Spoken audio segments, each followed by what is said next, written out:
hypocrisy of the Jews. Pardon me, time out. I got to leave all you hypocrites and go find one person sitting by a well who will worship me in spirit and truth, who will know who I am and know that they're not anything. All right. Praise God. Verse 28, she needs her water pot, goes to the city, says to the man, come see a man which told me all the things I ever did. Is this not the Christ? The unspoken thing here, hallelujah, is this is a woman who said, he knew everything about me and he still loved me. He knew everything about me and he still wanted me to be a worshiper. Hallelujah. He knew I was. Hallelujah. He knew all the things I'd done wrong and he still wanted me. Hallelujah. Hallelujah. I'm here to tell you today, if you're hesitant about being a worshiper, hallelujah, you need to realize that Jesus is on the hunt. He's looking for people that'll pause a moment and recognize who he is. Quit worrying about who they aren't and focus on who he is.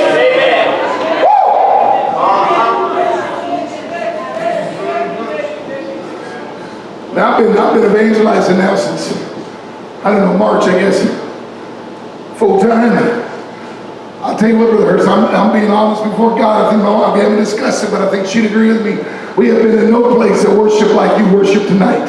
And it wasn't because I wasn't in a place with better singers and better musicians. Yes. Hallelujah.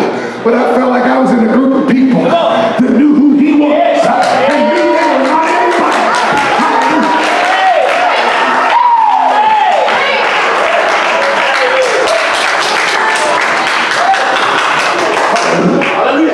Praise God. Hallelujah.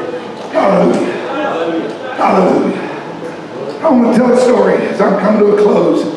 I don't know whether I've been up here 5 minutes or 5 hours, but I go until I can't go much on. Some of you may have heard this story before. I asked Brother Hurst if he could remember if I'd ever shared this story. I didn't tell him the whole story, but I told enough that he should have remembered. But if I've told this story again, it's worth telling a second time. I've told it hundreds of times. In fact, this single story changed my life. Happened when I was about 26 years old. I was in the military. I was in Alaska. I was the assistant pastor, outreach director at a church in Anchorage. Got a phone call one day from a lady in the church. We had about 150 military people, and then we had about 150 Colombians in the church. It actually was like two churches coexisting together in one place. And so I thought the woman that had called me, I thought she was Colombian. I found out later she was an Eskimo. And this may have been one of the earlier times God was dealing with me about going to be a missionary with the Eskimos. But her name was Rita Joe, and she said, Pastor Peyton, she said, I had somebody in the hospital like a Bible study. Would you go? So I agreed to go. And just to tell you how important this message has been to me, if you ever get a copy of my master's thesis, in the front of my master's thesis it says, this master's thesis is dedicated to a man by the name of Joseph Charlie, the first man that taught me how to love my neighbor as myself. If you would look at my first doctoral thesis, on the 3rd or 4th page, it says in there, this doctoral thesis is dedicated to the man who first taught me how to minister at the time of death. That's what my 2 theses were about. And then I'm now writing another one. I'm doing a 2nd doctorate in intercultural studies. And in the front of this, it's going to say, this doctoral dissertation is dedicated to the same man, because this man, Joseph Charlie, taught me more about intercultural work than any man I've ever met. All of my ministry has been dedicated to him. I only knew him a short time, but it changed my life forever. I would never be the same. my ministry would never be the same. My passion would never be able to dim. Because the short couple of months I knew him changed me forever. So I arranged with Rita Joseph to go, or Rita Joe rather, to go to the hospital to meet this man. His name was Joseph Charlie. So I went with her to the hospital, and you know, I was like, still to some degree, I'm like, you know, I like the big Search for Truth, so I got the big black leather case, you know, with the Search for Truth, the old Search for Truth went in, and I probably had a 23-pound Thompson chain Bible to go with it. Praise God. And I went in there, I wouldn't doubt I probably even had a big bottle of anointing oil. Man, God was going to do mighty things in that hospital that day. I was sure of it. So I walked into the hospital. I met Rita Joe in the lobby. We took the elevator up to the floor he was on. Went to his room. Of course, in the way up there, I get to know Sister Rita Joe. I find out she's not Colombian, but she's an Eskimo. So we walk into Joseph Charlie's room, and this is the first time I've ever seen Joseph Charlie. And I realized walking in there that Joseph Charlie was pretty close to death's door.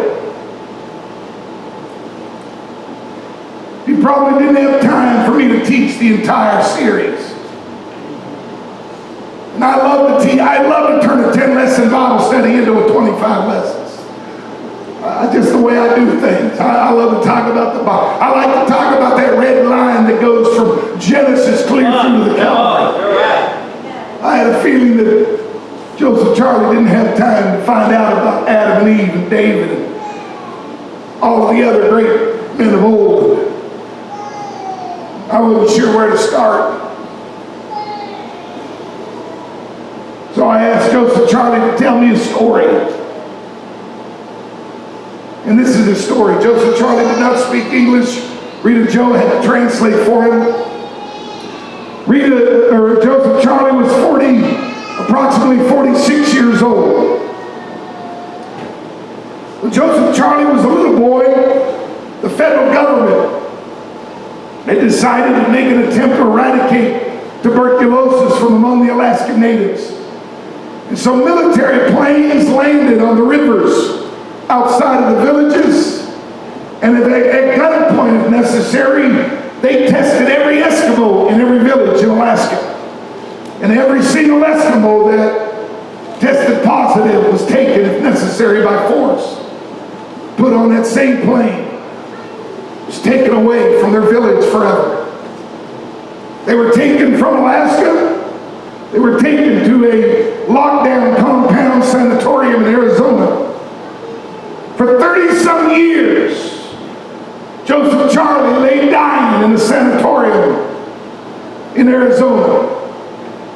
If you know anything about your history, the Supreme Court in about 1972 ruled that Alaska was not the Russians to sell, therefore voiding the contract and saying that Alaska temporarily no longer belonged to the United States, which then forced the United States to renegotiate a purchase from the rightful owners of Alaska, the Alaskan natives.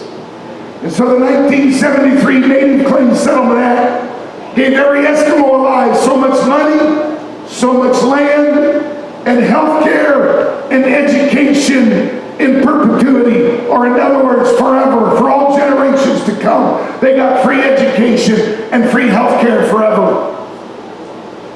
So when this happened, Joseph Charlie was living in Arizona, and part of the agreement is that all these Alaskan natives that had been taken by force would return to Alaska. And so it took several years for them to bring them all back. But in the mid to late 70s, Joseph Charlie has returned to Alaska, where he has been living now until 1985-86, when this story happens, in the Alaska Native Health Center in Anchorage, Alaska. Over the course of his 30 years in the hospital, Joseph Charlie had lost one entire lung and half of another lung. He was about 70 pounds, soaking wet. He was on a non-rebreather, high flow, positive pressure oxygen. Every breath was painful and desperate for him Every word was a struggle. And yet finally, his story came out, a story that was so horrendous and so unbelievable that until I read the history on it all, I could not believe that it could possibly have been true. Because Joseph Charlie had been dying for the entire 30 plus years that he had been in the hospital. Nobody had taken the time to teach him English. And so he lay there without any ability to communicate. Most of the time living in a place where there was no Eskimos, no language. And so he lay there unable to communicate. When I walked into his room, he had never heard of Jesus. He never knew what Christianity was. He knew the word Jesus, and it was his understanding that it was a curse word. That the Gussics, that's what Yupik people call us. The word Gussick means not real people in Yupik. They refer to us as Gussics. He knew that the Gussics used the word Jesus as a curse word. He thought it was just like the rest of the curse words that were used. He didn't know that that represented the God that the white man was supposed to have served. Joseph Charlie is now my Bible study. And I'll be honest, Brother Hurst, I really didn't know what to do. I was fearful that if I took too much time, I would waste time. Another week might not be guaranteed. And when I had got there, I had just opened up my Bible study chart and stuck my chart up backwards. I didn't want him to get ahead of me, so I had put the chart backwards on the hospital tray. And now we've been talking, Joseph, Charlie, and I, and Rita Joe translating. And when I'm trying to figure out what to say, Joseph Charlie points out the picture on the back of the old Search for Truth Bible study chart was a picture of heaven. Some of you that have been around a while will know what I'm talking about. There on the back was this artistic rendition of what heaven might look like, gold and shiny and beautiful to look at. And so, as I'm sitting there, Joseph Charlie looks at me and he asks me, he said, so what is this? And so I begin to tell Joseph Charlie about heaven. Told him about a place where Santa swam in the river of life. And little boys were never taken at gunpoint away from their parents. 46 years old, he hadn't seen his parents since he was 9 years old. There were no phones. Even when I was a missionary, there were no phones. Mail service was sketchy at best. And besides, Joseph Charlie and his parents neither read nor write. So he had never heard another word from his mom and dad since he left them when he was 9 years old. So I told him about a place where mom and dads were separated from children. And all dads were good dads, and all moms were good moms. I told him about a place where everybody had plenty to eat. And there was no oxygen, and there was no things called positive pressure oxygen mask, and there was no medication for pain, and there was no IVs and no needles. And it was a place where Jesus wanted him to go. Hallelujah. And with almost the innocence of a child, Joseph Charlie asked me, he says, how can I go there? All right. I never got to Acts 2:38. I never even got to a scripture, but I just talked about heaven. He wants to go. And so the best that I can, I talked to him about repentance. And so together in that hospital room, Rita Joe and Joseph Charlie and myself, we bowed our heads and held hands, and we repented again together of our sins. And Joseph Charlie, in a simplistic manner, he asked God to forgive him of his sins. And I said, oh, Joseph Charlie, the next thing you've got to do is you need to be baptized in Jesus' name, and then you'll be filled with the Holy Ghost. And Joseph Charlie said, well, what does that mean? And so I have to explain to him about being baptized in water, and you go underwater, and the word is baptism, and it comes from the Greek word burial, and it means you have to go under. And he said, let's do it. And I'd already baptized a few people in my ministry in that same hospital. in the physical therapy. So I was going to baptize him there, but I knew I had to get permission. And so on my way out that night, I stopped at the nurse's desk and I told her I wanted to baptize Joseph Charlie. And she said, well, you'll have to get a note signed from the doctor. And I didn't figure that was a problem. And she gave me the doctor's name. The next day, I called him on the phone, talked to his secretary, and she said, well, the doctor wants you to come in and talk to him and explain it to him. And so I went in with him and I sat down with the doctor and explained to him what I wanted to do. And I'm still talking about the Father seeketh such to worship him. So the doctor listened to me respectfully, gave me the time I needed to explain what I wanted to do.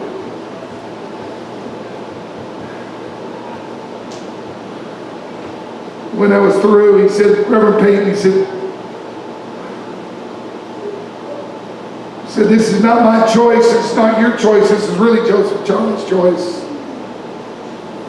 But Reverend Peyton, the thing you need to know is the day you baptize Joseph Charlie is going to die.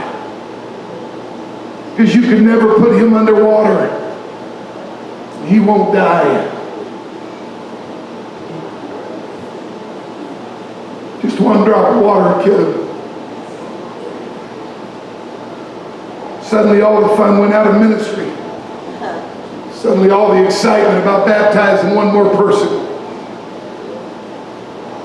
seemed to no longer be as exciting as it had been just the day before. I staggered out of there. I began to seek God. I began to pray, God, what am I supposed to do? Isn't there a loophole? Isn't there something else that I can do? And probably for the first time in my ministry, Brother Hurst, I began to search the Scriptures. What does the Scriptures really say? And I couldn't seem to find a loophole, and I didn't want to be the one.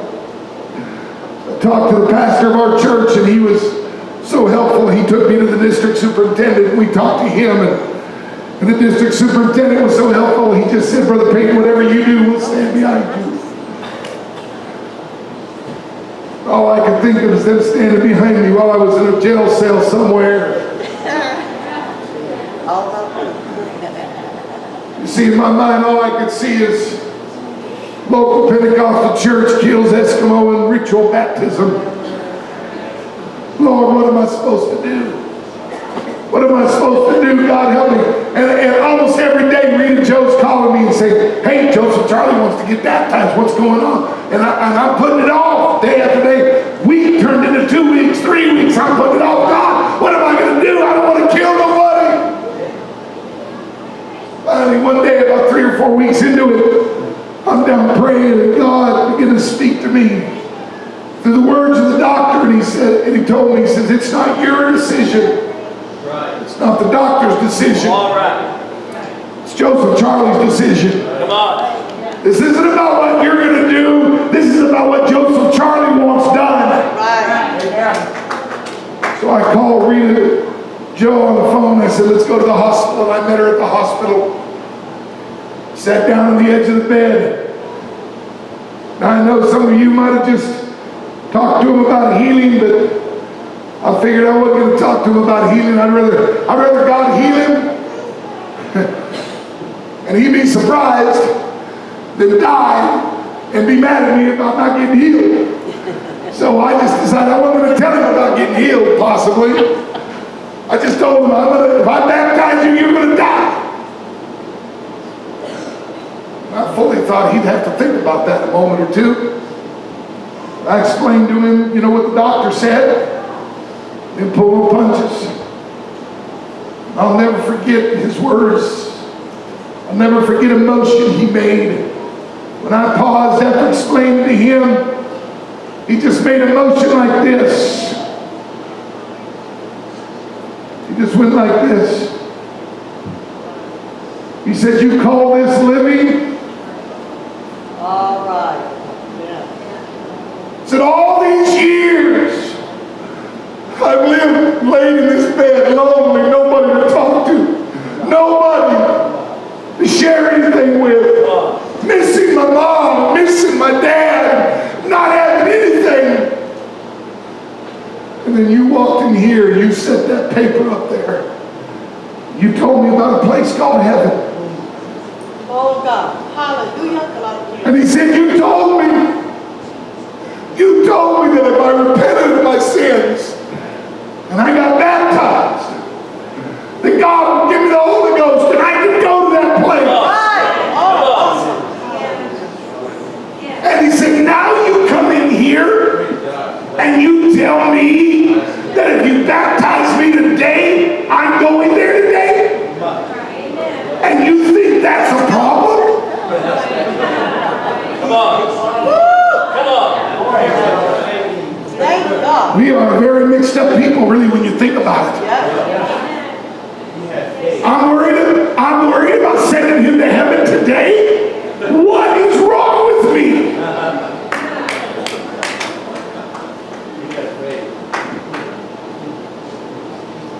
He was very clear he wanted to go today. Let's do it. What are we waiting for? There's nothing on the menu for supper tonight worth waiting for. Let's go. Praise God. There's nothing on TV tomorrow. I don't even understand the language. There's nothing to wait for tomorrow. Let's go. Well, when I told the hospital I was going to baptize him, their lawyers decided that I couldn't do it there. For obvious reasons, the hospital didn't want nothing to do with killing him. So I arranged. Me and another young preacher, now in Georgia, him and I, we rented an ambulance. I was a licensed paramedic, and that helped. And so we picked him up in the ambulance. We had the doctor's order allowing him to go with us for 3 hours to baptize him. So we picked him up in the ambulance. We drove him across town to the district superintendent's church. That was the closest church to the hospital. And they had baptistry, and we got there. And of course, by this time, the whole district seems like they know it. All the local churches are there. And pastors are gathered, and churches are there. And everybody's going to pray down a miracle. And it was when we got there, I realized that Joseph Charlie was too weak even to go into the tank by himself. We tried to think of a couple of different ways, and finally, I'm in the Army and pretty well fit at the time, and so I just picked Joseph Charlie up in my arms and walked up the ladder on one side and down into the tank. Told Brother Blackshear and Brother Kim Holt and others that were there, I told them, I said, you pray, and when you call out the name of Jesus, I'll take him down. Woo! Glory, hallelujah. We had tried to take his positive pressure mask off, but the second we took his mask off, he started dying. We finally decided the only way we could baptize him was with the mask on, which was going to make problems worse because I couldn't even hold his nose closed. I couldn't hope to keep water out of his system.